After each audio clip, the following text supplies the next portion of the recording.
Techniques used for applying shading to an object are quite varied. Each technique produces a different texture and feel to the drawing. The drawing medium used may determine the shading technique that is applied in the drawing. It is normal for the shading technique to change according to the drawn material. It is just as normal to do everything with the same technique. There are a few rules that will bore you in drawing.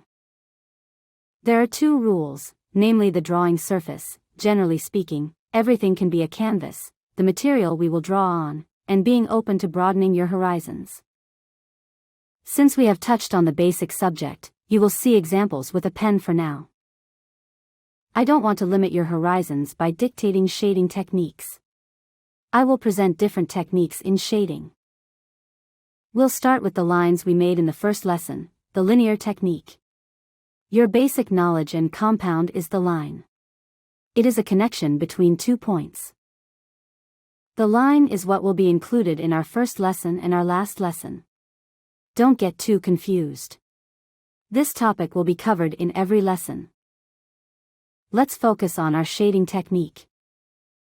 It's easy to get caught up in the technique in which the material is applied and lose sight of the reason why we apply shading in the first place.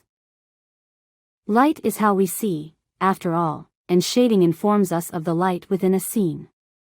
We understand the light within the scene through the use of value and contrast. Value and contrast. Value is the darkness or lightness of a color.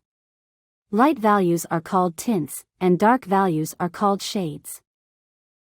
Contrast deals with differences.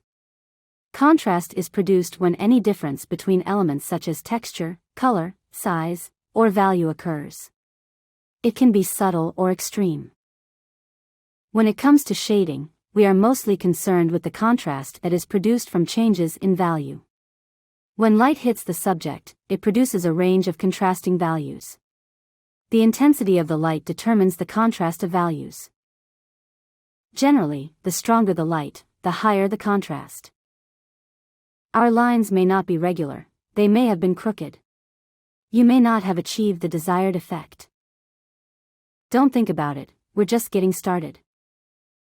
As in the first lessons, this involves hand and eye coordination. Continue until you feel the drawing is finished, without making the entire area the same tone. As a result of zoning exercises, you can apply the technique you want. The important thing is to know the basics. Which one you use is up to you. The area you need to concentrate on here is to blend the light properly. We are talking about the object, and we want to highlight the different light areas of the object properly. Do not forget that it is an option not to shade. We need to know that. In the first lesson, we trained our hands, and now we have added the situation to the exercise. We decide where the lines will be. There are 2 object drawings in this lesson. The same shading technique is used, but a different effect is reflected. As you can see, it has to do with the way you use the line.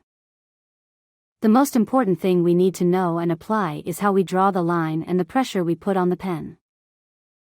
The pressure we put on the pen will give us light and shadow. The way we draw the line will also show what kind of object we are drawing. Do not forget to take a break after each lesson. You may not feel it, but you need to rest your hands and eyes. See you in the next lesson.